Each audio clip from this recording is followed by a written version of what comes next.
自从朕登基之后，一直勤政爱民，敬慕上天。可为什么朕的孩子一个个走在朕的前头，落得白发人送黑发人的伤心？朕到底做错了些什么？朕知道永璜是死于心病，孝贤皇后离世之后，朕也知道她有了夺嫡之意。做阿玛的看着自己的孩子成长是欣喜的，可是长大了无能，让人担心；有野心，又让人害怕。历代以来，皇子争权就是作为君王最忌惮的事情。皇上您正当盛年，如日中天。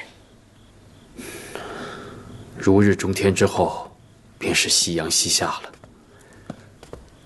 朕为了防着自己亲手养大的孩子不孝，所以朕防着永璜，也斥喝了他。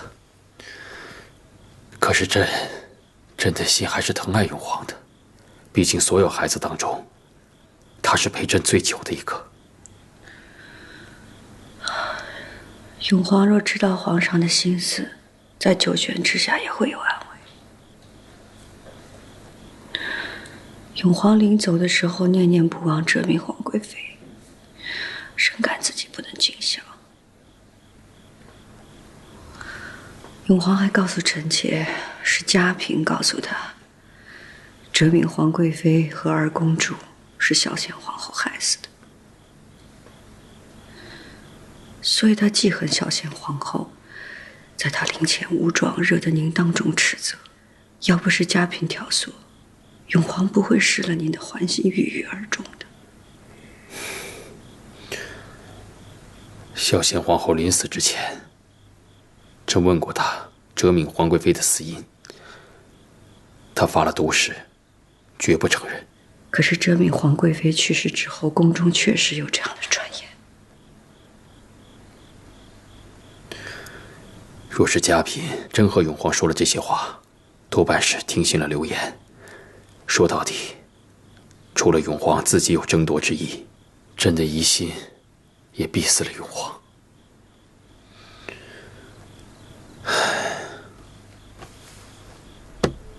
如意，朕在万人之上，俯视万千，可这万人之上，就是无人之巅了。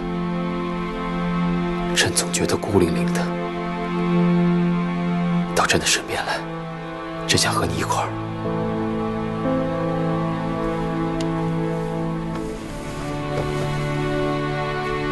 臣妾不是一直都陪着你吗？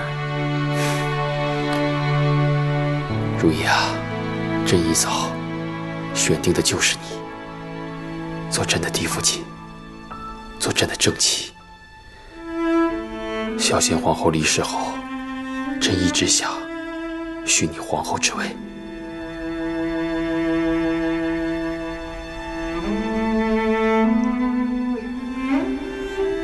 皇上，皇后之位，臣妾惶恐。惶恐？为何惶恐？是因为你姑母吗？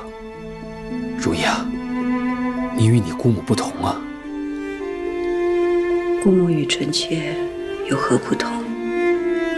我们都是乌拉那拉氏的女儿，爱的男人都是九五之尊的皇帝。乌拉那拉氏又如何呢？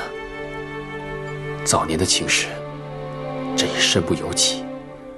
不过现在都过去了，朕要谁做朕的皇后，都是朕拿主意。你听着，朕是皇帝，也是人夫。伴随在朕身侧的，是朕的皇后，也是朕的妻子。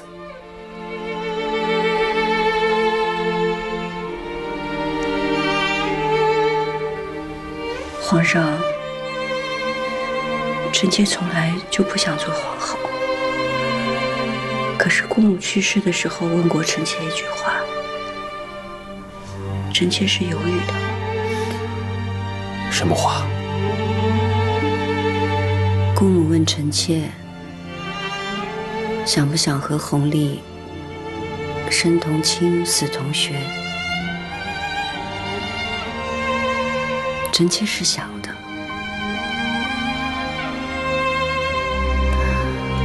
只是要和皇上生同亲，死同穴，只能是皇后。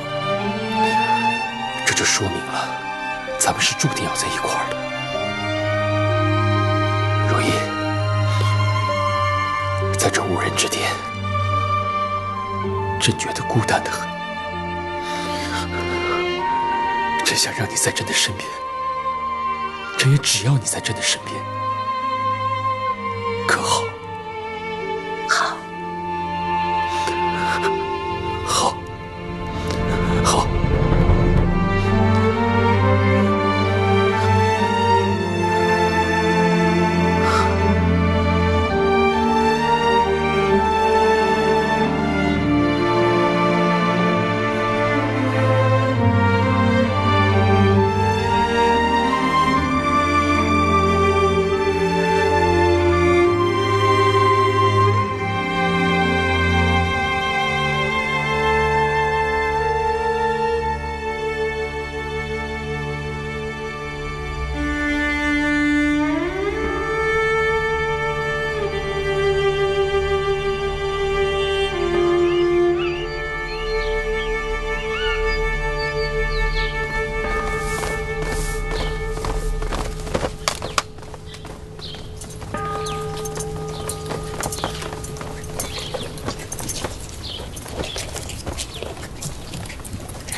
自打皇上传出要立您为后的意思，奴婢看这满宫里人人都得对未来的六宫之主毕恭毕敬啊。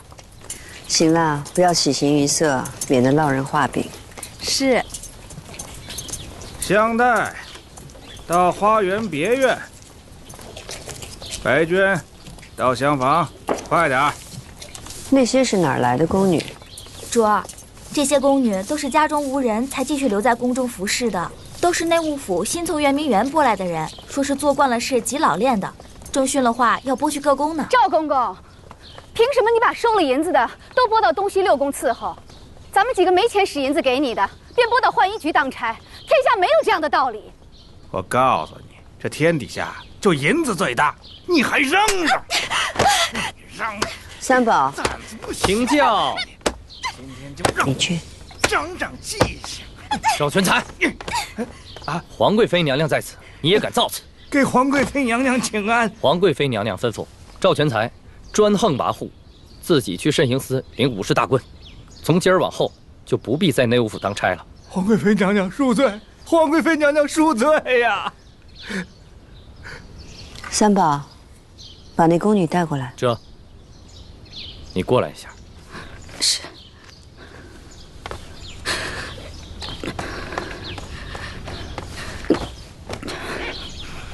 三宝，你去内务府知会一声，让他们做事儿公正些，要不然赵全才就是个例。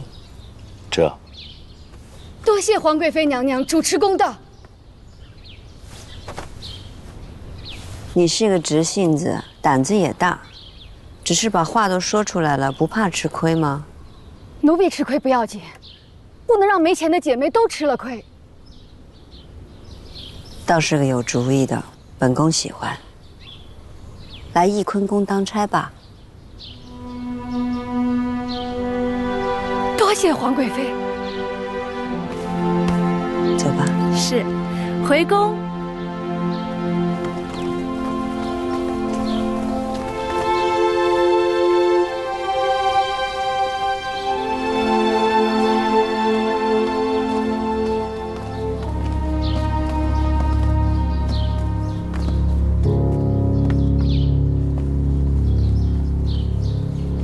到底还是轮到他了。额娘，你说什么？从前皇上就是选的他为嫡父亲，只是被先帝和太后给拉了下来。如今这个皇后之位，到底还是让他给做了。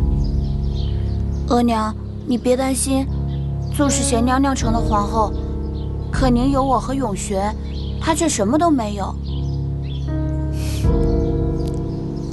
儿子，皇后之位额娘是没指望了，但是这太子之位，非你莫属。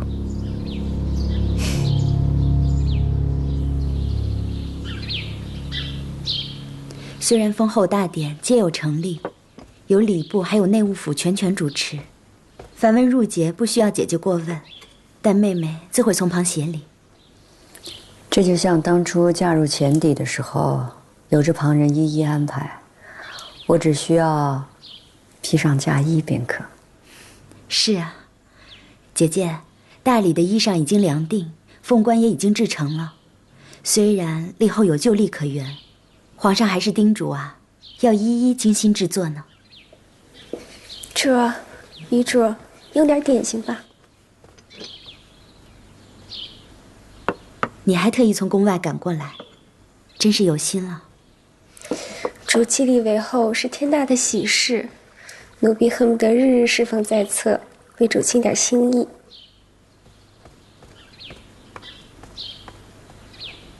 对了，姐姐，刚才那个容佩她如何呀？我瞧她都不笑，也不说话。容佩啊，容佩性子果敢，做事利索，心思也细腻，倒是不错的。那嫡系呢？查清楚了没有？嫡系三宝一一都摸查过了，出身孤寒、无根无依的，嫡系干净。都仔细着点啊，这可是翊坤宫的东西。皇贵妃娘娘在吗？您来了，我们主在的，快往里请。内务府总管太监秦丽为您送上贡的彩缎来了，送回去吧。这样鲜艳的彩缎，皇贵妃娘娘不会喜欢的。这位姑姑是？我是翊坤宫新当差的容佩。哦，原来是新来的，怕是不知道皇贵妃的喜好，也不知道这宫里的规矩吧。这些彩缎是供封后前才宜的，自然福彩鲜明，不用彩缎，难道用素缎吗？就是素缎才好。真是不知道轻重忌讳。来啊，把这些东西送进去，给皇贵妃娘娘过目。这些要母东西不许进翊坤宫。你算是个什么东西？秦公公也配？给皇贵妃娘娘请安。娘娘，是奴婢不让这些彩缎子进翊坤宫。大个新丧不满100日，主哀痛于甚，怎可转头就取内务府中鲜艳缎子？岂不负了主慈母之心？为此缘故，奴婢才冲撞了秦公公。内务府为皇贵妃筹备封后事宜，皇上也说这些彩缎虽是贡品，但只可在封后前一穿，立后之后自有更好的蜀锦送进来，还请皇贵妃娘娘暂且将就。永皇刚过世，本宫不想耀眼夺目的，就换些素色的缎子就好。那奴才告退。随我进来，容佩。是。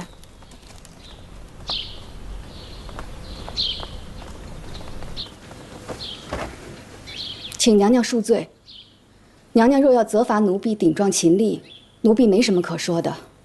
可奴婢自觉并无做错。你知道秦丽是什么人吗？内务府总管太监。那你还敢顶撞他？秦丽带着这些大红大紫的彩缎来，说是好心奉承，可娘娘若裁制新衣穿上，难免落人口实，说娘娘不顾惜大阿哥新丧，娘娘即将封后，这是喜事，也被推到了风口浪尖上。奴婢不想让娘娘白白落人口舌。容佩，你见识极明白。内务府的这些奴才们做事游惯了，你能够心细如发，处处替姐姐着想，又能够不卑不亢，是个可靠的人呢。主身边有容佩这样的人，奴婢也放心了。容佩，你在圆明园当差的时候受尽了白眼，所以别人抬你你不受，踩你你也不怕。本宫喜欢你在身边。奴婢多谢娘娘夸赞。奴婢受辱，是娘娘救护，所以除了娘娘，旁的人奴婢一个不听，一个不认。索性，你带着容佩给满宫里的人都瞧瞧，知会大家，容佩从今往后顶替你的位置，做翊坤宫的掌事姑姑。是，奴婢多谢娘娘。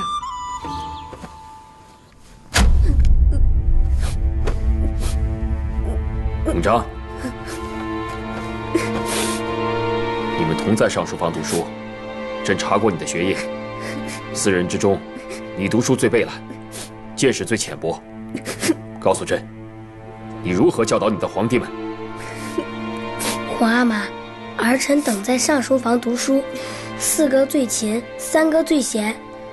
3哥知道儿臣和6弟不甚聪颖，只得苦读而已，所以3哥常常停下为儿臣和6弟讲解。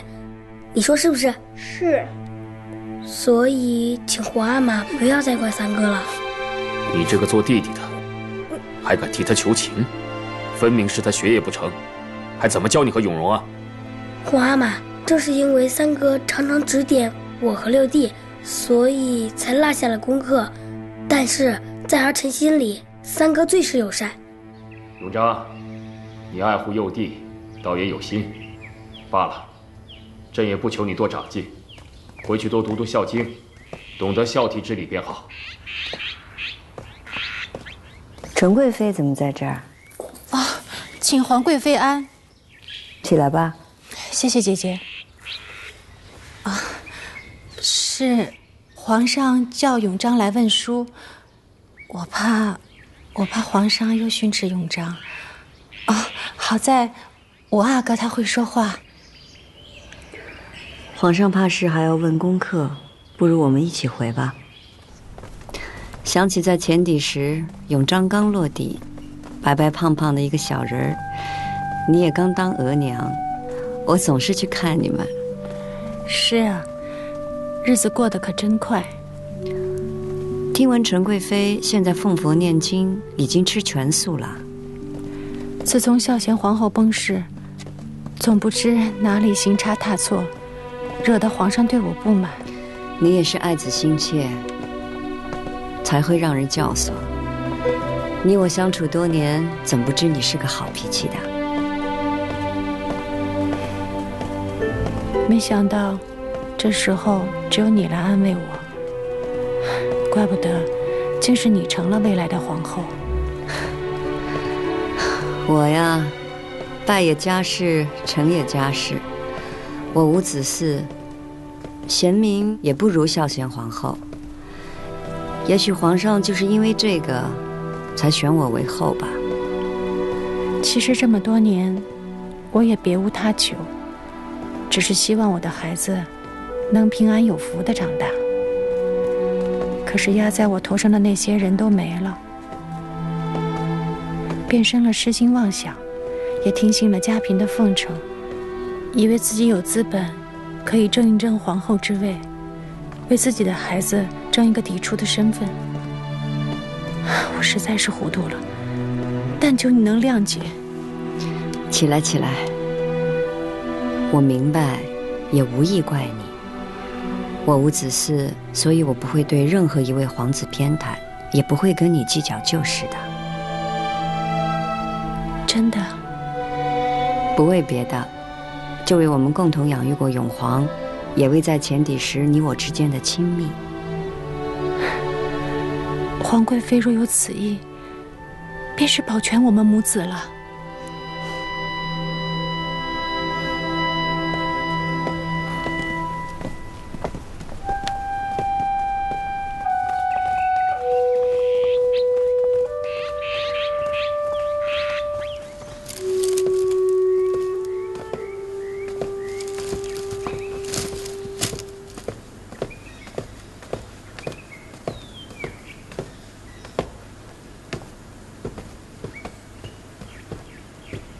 臣妾给太后请安。起来吧，坐吧。你们都下去吧。是。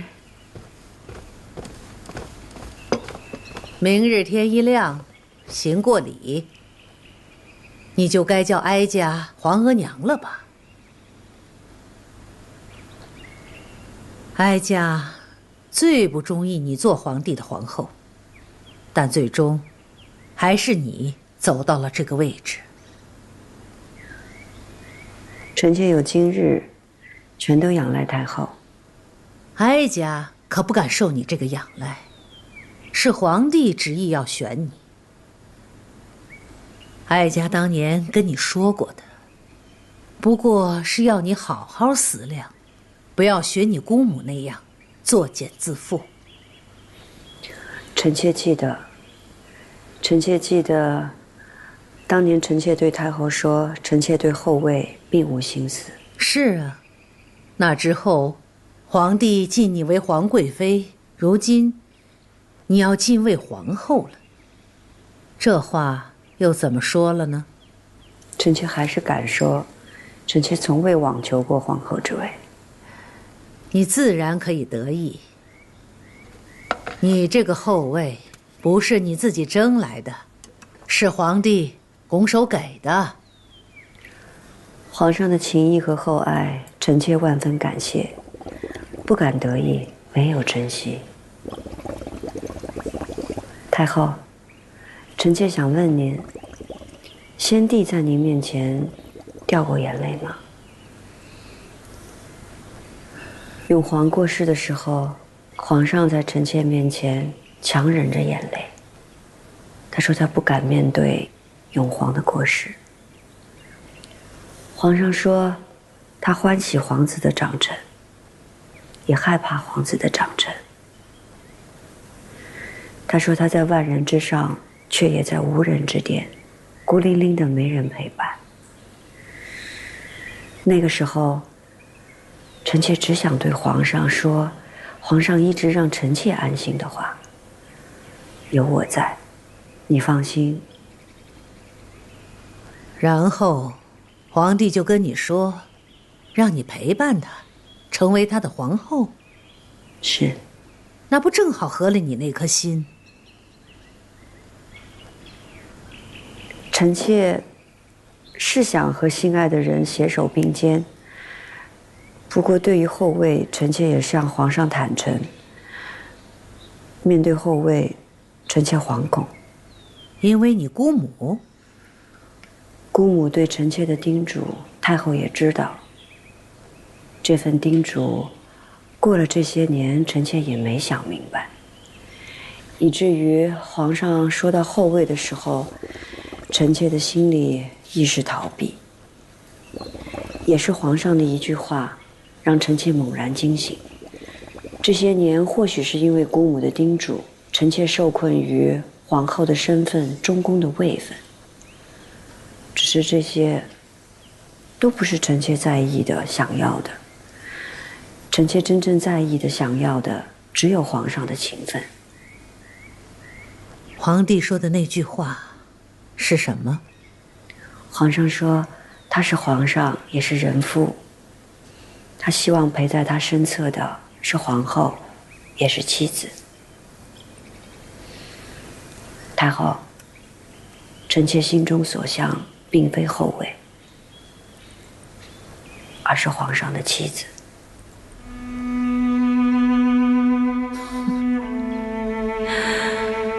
哀家本以为你比你姑母精进，你说这话，却也不比他强到哪儿去。皇帝是天子，身在万人之上，无人之巅，他们永远都不可能真正成为一个女人的夫君。便是皇后，也只是他们身边的臣子、奴才。太后，难道您从来就没想过要当先帝的正妻吗？哀家从未做过皇后，当然不可能没想过后位，但哀家从来没有真正在意过后位，更没有执念于君心，因为君心从来就是这世上最难揣摩。最难把握的东西，也是最不可信赖的东西。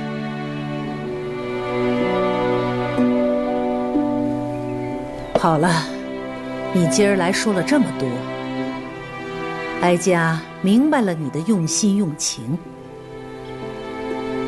你是皇帝亲选的皇后，哀家没有什么话可以再说，只是哀家再警醒你一句：作为皇帝的继后，不是一件容易的事情。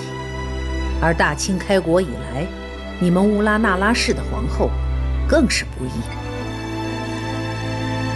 臣妾或许看不清后位，看不清前路，也不够看得清皇上。可是臣妾看得清自己的心。臣妾不喜欢孤寒高位，可皇上说他孤单，臣妾就只想到他身边去。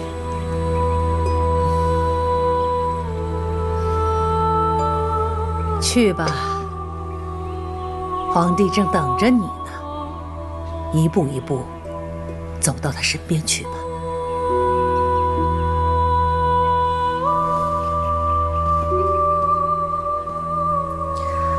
臣妾多谢太后。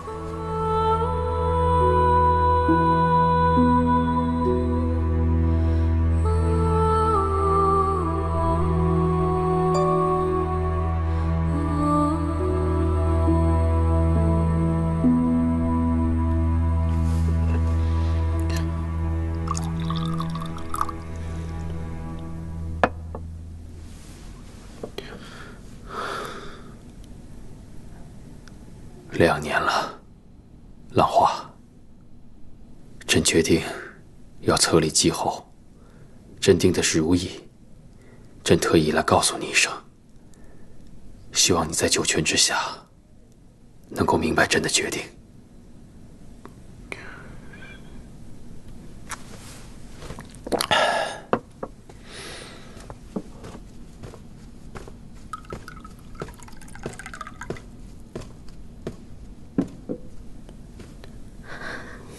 皇阿玛，景色，你回来了。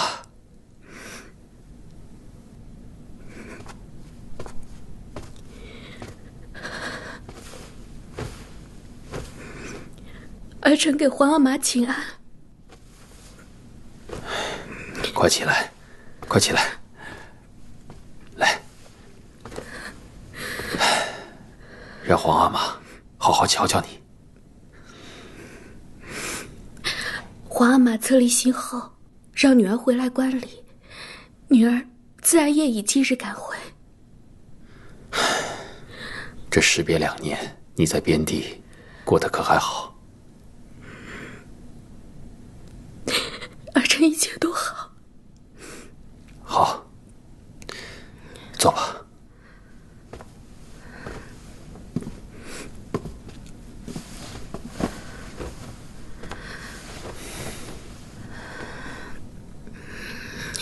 皇阿玛，听说额娘临终时举荐的皇后，并不是贤娘娘。或许在你额娘的心里，如意并不是最合适的人选，可是朕觉得合适。儿臣听额娘说过，贤娘娘是皇阿玛一早就倾心的人。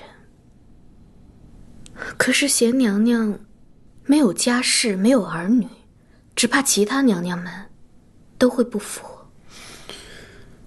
正是因为没有家室儿女，才不用像你额娘一样，为了家族还有儿女筹谋，而费尽了心血。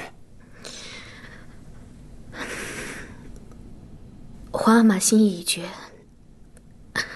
儿臣也不能多说什么。只是听说，皇阿玛让舅舅做册后的册封正使。是，你舅舅在，可以增添如意册后的荣光。可舅舅是额娘的亲弟弟，怎可做继后的册封使？他是臣子，这是他应该做的。什么可为，什么不可为，你舅舅的心里自然清楚。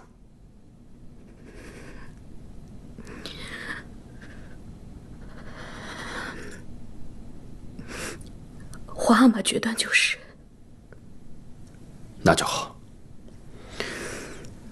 你留下来陪你额娘说说话吧。这先回宫了。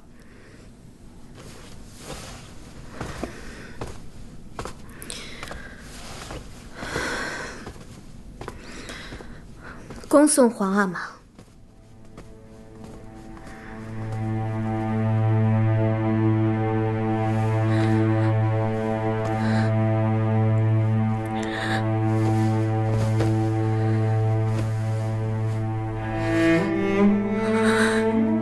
额娘，您走了，皇阿玛终于要立乌拉那拉氏为继后了。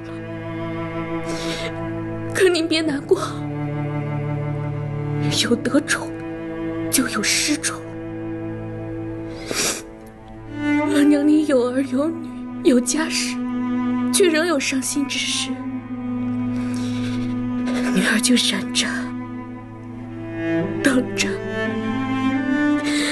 等乌拉那拉氏伤心绝望的那一天。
姐姐，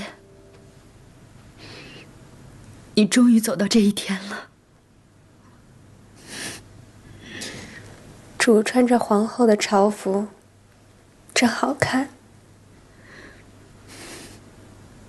姐姐，我真想这样一直陪着你，只可惜，我和索性还要去预备观礼，不能送你出门了。你们都去预备吧。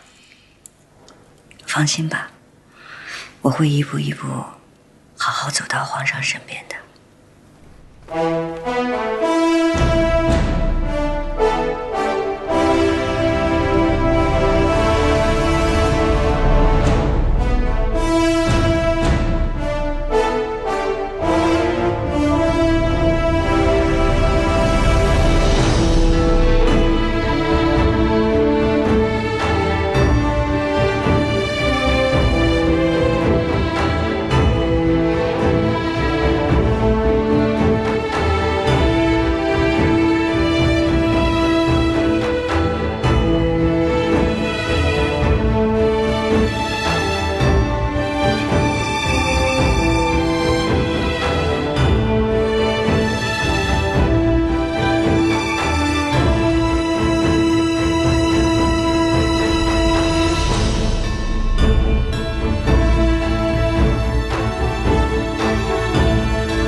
入镇中宫，虚悬已久。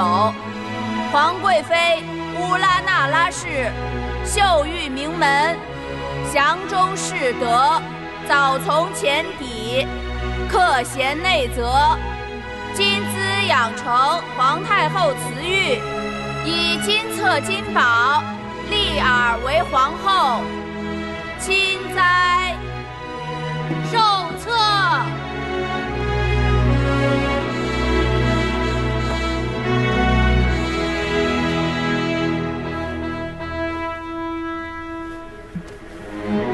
宣宝，皇后之宝。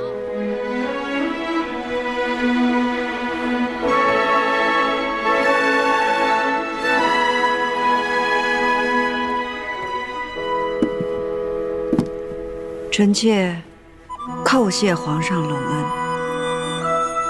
行6肃3跪3拜礼。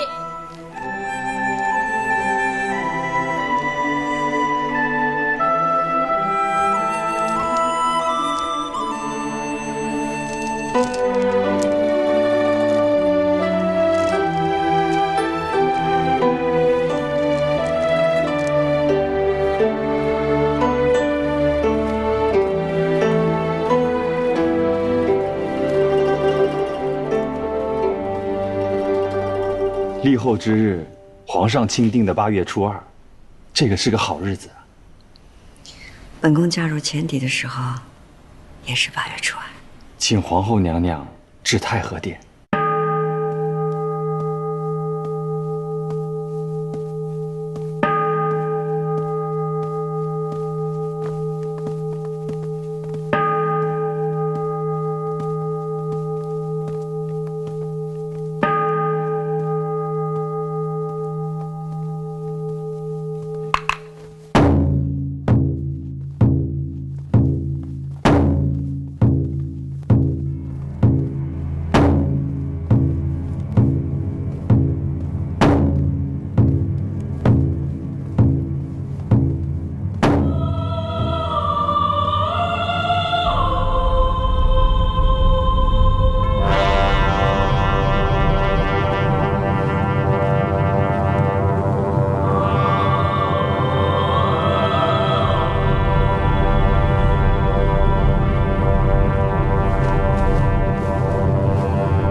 臣妾乌拉那拉氏受恩于君，令主中宫，必恪尽厥职，端礼后宫。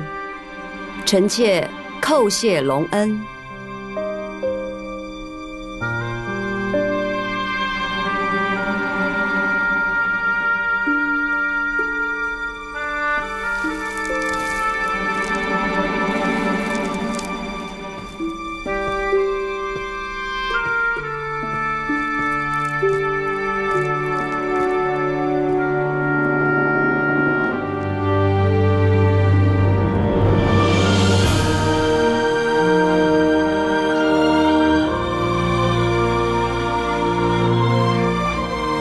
皇上皇后，凤凰于飞，和鸣铿锵，白首之喜，百年河心，跪！皇上万岁万岁万万岁！皇后娘娘千岁千岁千岁！一叩首，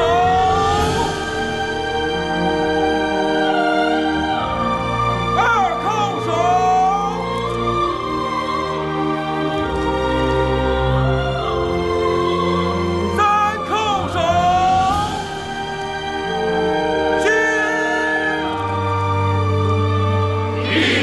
同心，万